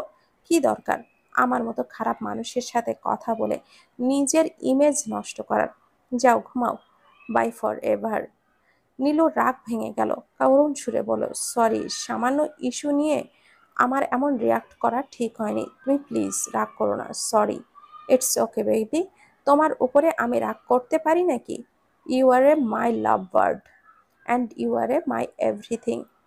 ডায়েরি হারাবার পর থেকে সারাটা রাত নির্ঘুমে কাটালো রূপা। এপিঠ ওপিঠ করেই কাটিয়ে দিল একটি নির্ঘুম রাত। ডায়েরির প্রতিটা পাতায় ছিল দীপকে নিয়ে লেখা শত শত অস্তিত্ব। এতদিন ধরেই সে ডায়েরিটা বুকে আঁকড়ে ধরে বেঁচেছিল, কিন্তু আজ যখন ডায়েরিটা তার সাথেই নেই, তাহলে বেঁচে থাকবে কাকে আঁকড়ে ধরে? সারাটা রাত নীরবে কাঁদতে কাঁদতে চোখের পানিতে ভাসিয়েছিল রূপা। চোখের পানি শুকিয়ে সাদা দাগ হয়ে উঠেছে। রূপা আড়ামোড়া ভেঙে শোয়া থেকে উঠে বসল। ওপরের দিকে তাকিয়ে দেখতে পেল ধ্রুব বিঘরে ঘুমাচ্ছে। ইস, কি নিষ্পাপ দেখতে! রূপা অপলক দৃষ্টিতে তাকিয়ে রয়েছে ধ্রুবের নিষ্পাপ চেহারার দিকে। এটা নতুন কিছুই না। প্রতিবারই সকালে ঘুম থেকে উঠে ধ্রুবের নিষ্পাপ মুখখানি দেখে চেয়ে থাকে সে। এটা যেন প্রতিদিনের রুটিন হয়ে দাঁড়িয়েছে তার। মাঝে মাঝে রূপা নিজেকেই বুঝতে পারে না। প্রতিক্ষণে ধ্রুবকে ঘুমরত অবস্থায় দেখতে ইচ্ছে করে তার।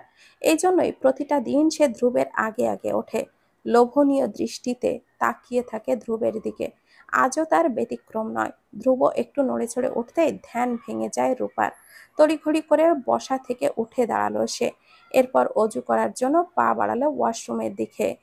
নামাজের শেষে রূপা হাত খোপা করতে করতে রান্নাঘরের দিকে চলে গেল, কিন্তু আজ কিছুতেই রান্নায় মন বসাতে পারছে না সে। ডায়েরিটা যদি ধ্রুবের হাতে কোনোভাবে পড়ে যায়, তাহলে যে সেদিন তার কপালে কি থাকবে সে নিজেও জানে না। বেশ আতঙ্কিত হয়ে উঠল রূপা। ডায়েরি যেভাবেই হোক ওকে খুঁজে বের করতেই হবে, কিন্তু কোথায় খুঁজবে? পুরো বাড়িটা তন্ন তন্ন করে খুঁজেছে রূপা, কিন্তু ডায়েরির ডও খুঁজে পায়নি সে। রূপার কেন জানি মনে হচ্ছে ডায়েরিটা আর কেউ নয়, ধ্রুবই পেয়েছে। কাল রাতটাই তার সাক্ষী। নিজের ওপরেই ক্ষোভ জন্মেছে রূপার। কেন যে কাল রাতে সে ডায়েরিটা নিয়ে ছাদে গিয়েছিল। ভাবি, নীলুর ডাকে ভাবনার জগতের বেড়াজাল ছিঁড়ে বেরিয়ে এলো রূপা। থতমত খেয়ে বলো, কি হয়েছে? এভাবে ডাকলে কেন? কারোর কিছু হয়েছে কি? বলে আশেপাশের দিকে চোখ বুলাতে লাগলো রূপা। নীলু বলল, আরে ভাবি, আশেপাশে কি দেখছো? একবার তো নিচের দিকে তাকিয়ে দেখো। আর একটু হলেই তো দুধটা পড়ে যেত। চুলোর ওপরে দুধ রাখা হাঁড়ির দিকে তাকালো রূপা। বলল, সত্যি তো, তুমি না আসলে যে। Thank you ননদিনী। ওয়েলকাম ভাবি। আচ্ছা ভাবি শোনো, আজ আমরা একটু বেরোবো, রেডি থেকো। কেন? পরেই বুঝতে পারবে। এখন বলো না প্লিজ। এখন বলা যাবে না। যেহেতু তুমি ভুলে গেছো, সেহেতু এখন না জানাই বেটার। সময় হলেই জেনে যাবে। এখন যাই, তাড়াতাড়ি গোসলটা সেরে ফেলি। আর ভাবি, তুমিও গোসল করে রেডি হয়ে নাও। তোমার রান্না তো প্রায় শেষের দিকে। কিন্তু রূপাকে কোনো কথা বলার সুযোগ না দিয়ে তড়িঘড়ি করে ওপরের দিকে চলে গেল নীলু। রূপা অস্পষ্ট স্বরে বলে উঠল, যা, চলে গেল? কিন্তু এইটা তো মেয়ে বলে বলে যেতে পারে। কি ভুলে গিয়েছি? রূপাকে একা একা কথা বলতে দেখে ফারজানা বেগম কিছুক্ষণ আশেপাশের দিকে চোখ বোলালেন। এরপর বলেন, এই পাগলি মেয়ে, একা একা কার সাথে কথা বলছিস? কই, কারোর সাথে না তো। আচ্ছা, আয় আমার সাথে। এক্ষুনি? হ্যাঁ, এক্ষুনি যেতে হবে। মা, একটু পরে যাই, রান্নাটা তো হয়েই এলো। রান্না পরে, আগে আয় আমার সাথে। জি জি। রূপা আঁচ চুলার আঁচটা কমিয়ে ফারজানা বেগমের পিছু পিছু চলে গেল তার ঘরের দিকে। ঘরে ঢুকেই ফারজানা বেগম আলমারি থেকে দুটো গহনার বাক্স বের করলেন। রূপার সামনের দিকে বাড়িয়ে দিয়ে বললেন, এই দুটার মধ্যে তোর যেটা ভালো লাগবে সেটাই নিবি। নে ধর। এগুলো কেন দিচ্ছেন মা? আপনাকে তো বলেছিলাম নিজের কাছে যত্ন করে রেখে দিতে, এরপরও। আরে বাবা, এগুলো তোকে দেওয়ার কারণ হলো কাল। মা! ফারজানা রূপা দুজনেই দরজার দিকে তাকিয়ে পড়ল। নীলু এসেছে। নীলু ঘরের ভেতরে ঢুকতে ঢুকতে বলতে লাগলো, আরে বাজ, আরেকটু হলেই তো ভাবি জেনে যেত। মা, তুমিও না? ও সরি, আমার মনে ছিল না। রূপা দুজনের দিকে তাকিয়ে রয়েছে অবাক দৃষ্টিতে। দুজনের কথার ঝোঁকে কিছুই বুঝতে পারছে না সে। কাল সত্যি কি? মা, নীলু, আমাকে একটা সত্যি কথা বলুন তো, কাল কি এমন হবে যা আমি জানি না? বলা যাবে না ভাবি, সিক্রেট। প্লিজ আমাকে বলো। বললাম তো না। মা, আপনি অন্তত বলেন। সরি রে মা, আমিও বলতে পারবো না। কিন্তু তুই কিভাবে ভুলে গেলি, আমি এটাই বুঝতে পারছি না। কি ভুলে গেছি আমি? আমাকে না বললে আমি কিভাবে বুঝবো? ওহো ভাবি, কাল কি এটা জেনে কি করবা বলো তো? শুধু শুধু টাইম ওয়েস্ট করছো। যাও, তাড়াতাড়ি রেডি হয়ে নাও, আমার গোছানো প্রায় শেষ। আর হ্যাঁ মা, আমি না গ্রিন কালারের জামাটা খুঁজে পাচ্ছি না, প্লিজ একটু খুঁজে হেল্প করে দাও না। আচ্ছা চল, কিন্তু তোমার আমার কথা। ফারজানা নীলু চলে গেলেন, পেছনে ফেলে রেখে গেলেন হতবিহ্বলিত রূপাকে। সবকিছু যেন মাথার উপর দিয়ে যাচ্ছে তার। কালকে কি এমন হবে যা গোসলটা সেরে চুলগুলো টাওয়াল দিয়ে পেঁচিয়ে বাথরুম ছেড়ে বেরিয়ে এলো রূপা। আয়নার সামনে দাঁড়িয়ে টাওয়ালটা খুলে কোনো রকমে চুলটা মুছে নিল সে। চুল বেয়ে টুপ টুপ করে পানি পড়ছে রূপার। সেই দিকে কিছুক্ষণ ধরে মুগ্ধ নয়নে তাকিয়ে রয়েছে ধ্রুব। আজ সিলভার রঙের একটি শাড়ি পরেছে রূপা। অর্ধভেজা চুলে তাকে দেখতে কোনো অংশে অপ্সরীর থেকেও কম লাগছে না। চুলগুলো আঁচড়িয়ে আয়নার দিকে তাকাতেই রূপা দেখতে পেল ধ্রুব তার দিকে ড্যাব ড্যাব করে তাকিয়ে রয়েছে। রূপার এতক্ষণে মনে পড়ল ধ্রুবের কথা। তার মনেই ছিল না যে ধ্রুব এই রুমে আছে। বেশ অস্বস্তিতে পড়ল রূপা। আয়নার দিকে এক পলক তাকাতেই দেখতে পেল ধ্রুব এখনো তার দিকেই তাকিয়ে আছে। রূপা লজ্জা পেয়ে মুখটা নিচু করে নিল। এখন কি করবে সে? লজ্জায় সে এখান থেকে নড়তেও পারছে না। রূপা কাঁপা কাঁপা হাতে চিরুনিটা তুলতেই হাত ফসকে পড়ে গেল মেঝেতে।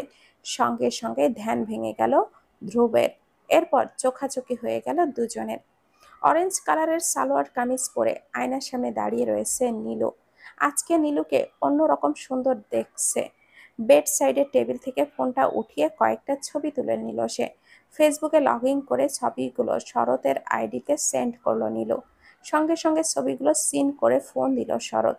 ওয়াও বেবি, তোমাকে আজ সেই লাগছে দেখতে। আহ, কতদিন পরে তোমাকে দেখলাম। আচ্ছা বেবি, তুমি এমনভাবে রোজ রোজ আমাকে পিক তুলে দিতে পারো না? ভিডিও কলেও তো একবারও কথা বলতে চাও না, তাহলে দিনে অন্তত একটা করে হলেও পিক তো দেওয়া যায়, তাই না? আমার যে খুব মন চাই তোমাকে দেখতে। শরৎ, তুমি ভালোভাবেই জানো আমি ছবি তুলতে পছন্দ করি না। আজ কেন জানি তুলতে মন চাইলো, তাই দেরি না করে ঝটাপট তুলে ফেললাম। আর তোমার কাছে পাঠিয়েও দিলাম। তবুও এমন রোজ দিলে ভালো হয়। আমি যে তোমার বয়ফ্রেন্ড, এটা কেন বারবার ভুলে যাও বলো তো? ইদানিং দেখছি আমার কাছে ফোন মেসেজ কিছুই দিচ্ছ না তুমি। আচ্ছা সত্যি করে বলো তো, তোমার হয়েছেটা কি? এই কয়দিন ধরে তুমি আমাকে ইগনোর করে চলছো কেন? তোমাকে আমি যে প্রতিটা ক্ষণে ক্ষণে মিস করি, এটা বোঝো না তুমি? আমি খুব ব্যস্ত ছিলাম এই জন্য। তুমি মিথ্যা বলছো নীলু। রেস্টুরেন্টে যাওয়ার পর থেকে তুমি আমার সাথে কেমন কেমন ভাবে যেন কথা বলছো। বিষয়টি আগে বুঝতে না পারলেও এখন ঠিকই বুঝতে পারছি। আচ্ছা নীলু, তুমিই বলো, আমি সেদিন এমন কি এমন ক্রাইম করে ফেলেছি যার জন্য তুমি এতটা চেঞ্জ হয়ে গিয়েছো? কি হলো বলো, চুপ করে আছো কেন? দেখো শরৎ, আমি তোমাকে ইগনোর করে চলছি না। এই কয়দিনে আমার এক্সাম চলছিল, এই জন্য তোমার সাথে দেখা করতে পারিনি। এই স্বাভাবিক বিষয়টিকে নিয়ে এত বড় ইস্যু করছো কেন বলো তো? সরি বেবি, আমি বুঝতে পারিনি। আচ্ছা, এসব পুরনো কথা বাদ দাও।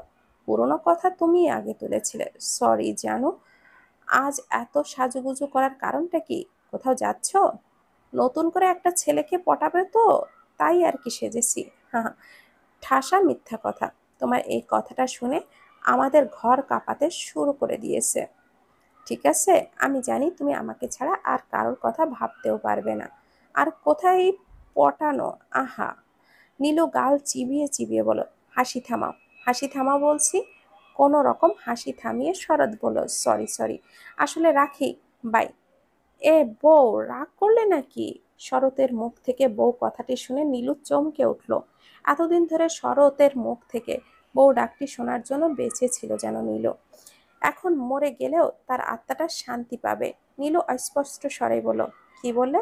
আরেকবার বলো। বউ মুচকি হেসে দিল নীলু। ছোট্ট সুরে বলল, হুম, রাগ কমেছে। হুম। ও থ্যাংক ইউ গড। আমি তো ভেবেছিলাম আজ তোমার রাগ ভাঙাতে ভাঙাতে রাত পেরিয়ে যাবে। তারপর কোথায় যাচ্ছ আজ? ভাবি আর আমি আজ শপিং করতে যাচ্ছি। কি উপলক্ষে? কাল ভাইয়া ভাবির রিসেপশন, সেই উপলক্ষেই শপিংয়ে যাচ্ছি। আচ্ছা, তুমি কি আসবে দেখা করতে? দীর্ঘশ্বাস ফেলল শরৎ। আসতে তো চেয়েছিলাম, কিন্তু আসার কোনো লাইন নেই, কারণ আমি আজ ঢাকার বাইরে, রাজশাহীতে আছি এখন। ইস, কাল বললে না কেন? তাহলে আজ আর রাজশাহী যেতাম না, তোমার কাছে ছুটে চলে আসতাম। কত ঢং! সিরিয়াসলি বলছি। আচ্ছা রাখি, দেরি হয়ে যাচ্ছে। Okay, I miss you so much. মন খারাপ করে নীলু বলো, miss you too. Rupa Nilu দুজনেই শপিং মলের জন্য রওনা হলো। জ্যামের কারণে ওদের শপিং মলে পৌঁছাতে বেশ দেরি হয়ে গেল। গাড়ি থেকে নামার সময় রূপা বলে উঠল, নীলু, আমাকে এখনো বললে না কাল কি? এছাড়া আমরা শপিং মলে কেন এসেছি সেটাও বলছো না। তোমরা কি লুকাচ্ছ আমার থেকে বলো তো? ও ভাবি প্লিজ, এখানেও একদম শুরু হয়ে গেছে, তাই না? ভেতরে চলো। হুম। শপিং মলের ভেতরের দিকে প্রবেশ করলো ওরা। এত বড় শপিং মল দেখে হতবিহ্বল হয়ে গেল রূপা। এর আগে কখনো এই শপিং মলে আসা হয়ে ওঠেনি তার। সবসময় ছোটখাটো শপিং মলে গিয়ে সামান্য কয়েক দামের জামা কিনতেও তারা। দুই একদিন ব্যবহার করার পরে রং সহ জামাটা কিছু কিছু জায়গায় ছিঁড়েও যেত। আর আজ এখানে এসে এক্সক্লুসিভ সব ড্রেস দেখে একটু অবাক হলো। ভাবি, এই শাড়িটা কেমন? নীলুর কথায় ঘোর কাটল রূপার। বলল, তোমার যেটা ভালো লাগে সেটাই নাও। না ভাবি, তুমি বলে দাও না কোনটা নেব। আচ্ছা, তোমার কি কালার প্রিয়? Blue colour. ব্লু? ওয়াও, ভাইয়ারও কিন্তু ব্লু কালার প্রিয়। তোমার আর ভাইয়ার মিল যে একই দেখছি। রূপা প্রতিউত্তরে মনে মনে বলল, ব্লু কালার আমার দীপের কাছে অতি প্রিয় রং ছিল। ওর সাথে যখন যা কিনতে যেতাম তখন ও সবকিছু ব্লু কালারের কিনতে বলতো। তখন আমার ব্লু কালার একদমই পছন্দ ছিল না, ব্লু কালার দেখলেই রাগ হয়ে উঠতো। কিন্তু যেদিন থেকে জানতে পারলাম এটা আমার ভালোবাসার মানুষটির প্রিয় কালার, সেদিন থেকে এই কালারটি আমার কাছেও প্রিয় হয়ে উঠেছে। ব্লু কালারের কয়েকটা জামদানি শাড়ি দোকানদারকে বের করতে বলল নীল। এর ভেতর থেকে একটা পছন্দ করলো দুজনে মিলে। এরপর টাকাটা চুকিয়ে দিল নীলু। চলে যেতে লাগলে বাইরের দিকে। রূপা পেছন থেকে ডেকে বলল, নীলু, বাইরের দিকে যাচ্ছ কেন? তুমি কিছু কিনবে না? না ভাবি, আমি কিছু কিনবো না। কেন কিনবে না? আমারটা যখন কিনেছো তখন তোমারটাও কিনবে। এই দেখো ওইটা কেমন। ভাবি, তুমি জানো আমার আলমারি ভর্তি জামা, শুধু শুধু কিনে কি লাভ বলো? আমি কোনো কথা শুনতে চাই না। নীলু মনে মনে বলল, ভাবি তোমাকে কিভাবে বুঝবো? এত এক্সক্লুসিভ ড্রেস কেনা যে আমার পক্ষে সম্ভব না। এই টাকাগুলো দিয়ে নিজের জন্য যদি ড্রেস কিনি তাহলে শরৎকে কিভাবে টাকা দিব? মানুষটা যে সেদিন আমার কাছে টাকা চেয়েছিল, কিন্তু তখন আমার কাছে টাকা ছিল না বলে ওকে দিতে পারিনি। টাকার চিন্তায় ওর সাথে এই কয়দিনে ঠিকভাবে কথাও বলতে পারছি না। ভাবি তোমাকে কিভাবে বোঝাবো আমি? এই নীলু, কি ভাবছো এত? বলো কোনটা নেবে? ভাবি আসলে আমার কেমন জানি লাগছে, মাথাটা প্রচন্ড ঘুরছে, প্লিজ তুমি তাড়াতাড়ি চলো এখান থেকে, চলো প্লিজ ভাবি। আচ্ছা আচ্ছা, বেশি খারাপ লাগছে কি? পানি এনে দেবো? না না থাক, তুমি এখন এখান থেকে চলো। আচ্ছা চলো। রূপা নীলু সিঁড়ি লিফটে ওপরে দাঁড়িয়ে পড়ল। ধীরে ধীরে নিচে নামতে লাগলো ওরা। রূপা বেশ কৌতূহল নিয়ে এদিকে ওদিকে চেয়ে চেয়ে দেখছে। জীবনে প্রথমবার এই বড় মার্কেটে এসেছে সে। চোখ দুটো যেন শপিং মল থেকে সরছেই না। হঠাৎই রূপার সানগ্লাসের দোকানের দিকে চোখ পড়লো। একটা ছেলে তার দিকে ড্যাব ড্যাব করে তাকিয়ে রয়েছে। রূপা অপ্রস্তুত হয়ে চোখ দুটো সরিয়ে নিল, অন্যদিকে চোখ রাখলো সে। কিন্তু তবুও ঘুরে ফিরে সানগ্লাসের দোকানের দিকেই চোখ গেল তার। ছেলেটাকে দেখে কেন জানি চেনা চেনা লাগছে রূপার। কোথাও যেন দেখেছে তাকে, দূর থেকে বোঝাও যাচ্ছে না চেহারাটা। রূপা কৌতূহল বশত নীলুকে সানগ্লাসের পাশের ব্যাগের দোকানে নিয়ে গেল। নীলু বলল, ভাবি আবার এখানে কেন আনলে? ধীরে কথা বলো। নীলু ফিসফিস করে বলল, কেন ভাবি? আস্তে কথা বলবো কেন? পরে বলছি। রূপা আর চোখে ছেলেটার দিকে তাকালো। সঙ্গে সঙ্গে সবকিছু পরিষ্কার হয়ে গেল তার কাছে। এটা তো সেই দিনের ছেলে, 1.5 বছর আগে। সেদিন কলেজ থেকে হেঁটে হেঁটে বাসায় ফিরছিল রূপা। রাস্তাটা তখন ফাঁকা ছিল। অবশ্য এই রাস্তায় মানুষের তেমন আনাগোনা নেই বললেই চলে। খুবই নির্জন একটা রাস্তা। নির্জন হলেও রূপাকে এই রাস্তা দিয়ে রোজ যেতে হয়, কারণ এই রাস্তাটা শর্টকাট এবং সহজেই বাড়িতে পৌঁছাতে পারে রূপা। তবে আজ কেন জানি ভয় ভয় লাগছিল তার এই রাস্তা দিয়ে যেতে।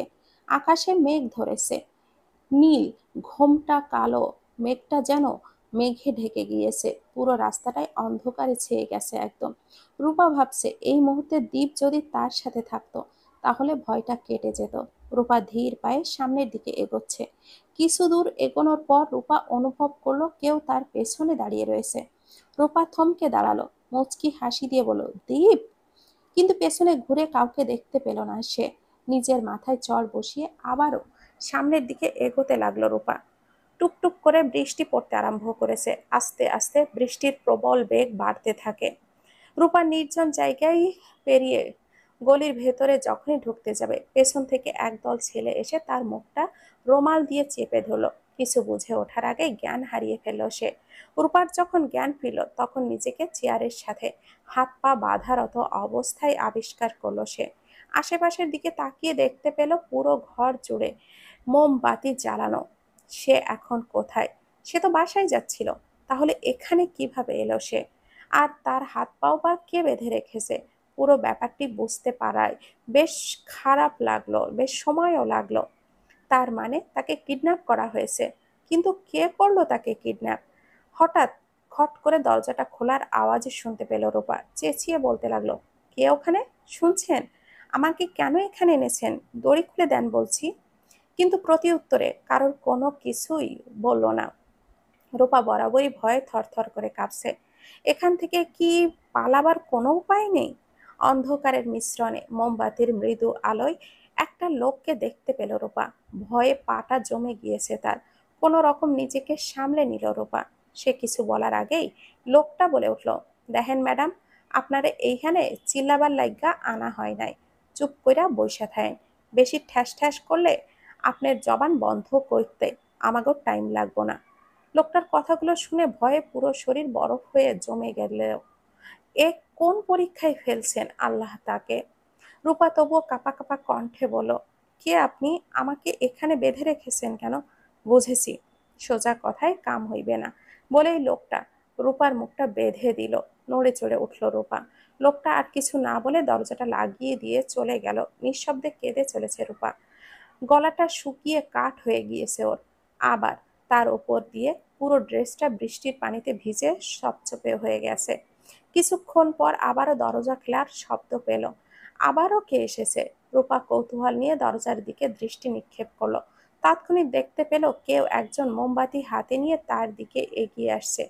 ভূত টুত আসছে না তো এভাবে? ভয়ে আত্মা শুকিয়ে গিয়েছে রূপার। এই মুহূর্তে পানি না খেলে বোধহয় মরে যাবে সে। অবশ্য মরে গেলেই ভালো। এই নিঃসৃত পৃথিবীতে বেঁচে থাকার চেয়ে মরে যাওয়াটাই শ্রেয়। হঠাৎ হালকা কাশির শব্দে চমকে গেল রূপা। সামনের দিকে চোখ রাখতেই একটা উঁচু লম্বা টাইপের ছেলেকে দেখতে পেল সে। মোমবাতির মৃদু আলোয় চিনতে অসুবিধা হলো না রূপার। লোকটা মুখ খুলে দিতেই রূপা বলে উঠল, আপনি? হুম, আমি। বাহ, এত তাড়াতাড়ি আমাকে চিনে ফেলেছো দেখছি। তার মানে আপনি আমাকে এখানে কিডন্যাপ করেছেন? কেন এনেছেন আমাকে? একদম ঠিক ভেবেছো, আমি কিডন্যাপ করেছি তোমাকে। কেন করেছেন? আপনার সাহস হয় কিভাবে আমাকে কিডন্যাপ করার? কে সাহস দিয়েছে আপনাকে? লোকটা ফিক করে হেসে দিল। বলল, আরে দাঁড়াও দাঁড়াও, এত তাড়া কিসের? আর আমার সাহসের কথা বলছো? আমি যে তোমার সাথে কি কি করতে পারি তা কোনো ধারণাই নেই তোমার। আমি যেটা বলছি তার উত্তর দিন। দেব, তবে তুমি আমাকে একটা কথা বলো, সেদিন তুমি সবার সামনে আমাকে চড় কেন মেরেছিলে? আমি কি তোমাকে কম ভালোবেসেছিলাম? নিজের থেকেও বেশি ভালোবেসেছিলাম তোমাকে। আজ পর্যন্ত কোনো মেয়ের প্রতি আমার ফিলিংস জন্মেনি, কিন্তু যেদিন তোমাকে প্রথমবার দেখেছিলাম সেদিন তোমার প্রতি আমার মনে অন্যরকম ভালো লাগার সৃষ্টি হয়েছিল। রূপা নিশ্চুপ। তবে তুমি আমাকে সবার সামনে মেরে ভুল করেছিলে, বড্ড বড় ভুল করেছিলে। রূপা এবারও নিশ্চুপ। সেদিন মনের ভেতরে তোমার জন্য ভালোবাসা পুষে রেখেছিলাম। ভেবেছিলাম তোমাকে প্রপোজ করব এক গোছা গোলাপ ফুল দিয়ে। তাই করেছিলাম। ফুল নিয়ে তোমার সামনে গিয়ে হাঁটু গেড়ে প্রপোজ করেছিলাম। আর বিনিময়ে তুমি কি করেছিলে? সবার সামনে আমাকে থাপ্পড় মেরেছিলে। সেদিন আশেপাশের দিকে চোখ বুলিয়ে দেখতে পেলাম সবাই আমাকে নিয়ে হাসাহাসি তামাশা করেছে। লজ্জায় তখন সবার সামনে মাথা নিচু করতে হয়েছিল আমাকে। রাস্তাঘাট যেখানেই যেতাম আমার বন্ধুরা আমাকে অপমান করত। এসবে আমি একদম অতিষ্ঠ হয়ে যাই। মনের ভিতর তখন দাউ দাউ করে আগুন জ্বলতে থাকে। কিসের আগুন জানো? প্রতিশোধের আগুন। আর তোমাকে এখানে কেন এনেছি জানো? রূপা প্রশ্নসূচক দৃষ্টিতে তাকালো। লোকটা শয়তানি ভঙ্গিতে হেসে বলল, নিজের করে পাওয়ার জন্য। আজ দেখো, এখানে তুমি আর আমি ছাড়া দ্বিতীয় কোনো ব্যক্তি নেই। দেখুন মিস্টার সৈকত। হ্যাঁ, মিস্টার সৈকত, আপনার সাহস দেখে আমি খুব অবাক হচ্ছি। আপনি কি ভেবেছেন আমাকে এসব হাজি বুজি কথা বলবেন আর আমি ভয়ে আপনার পা ধরবো? এত সোজা কখনোই না। আহা, বেশ তো, এখন বোঝা যাবে কার সাহসের জোর বেশি।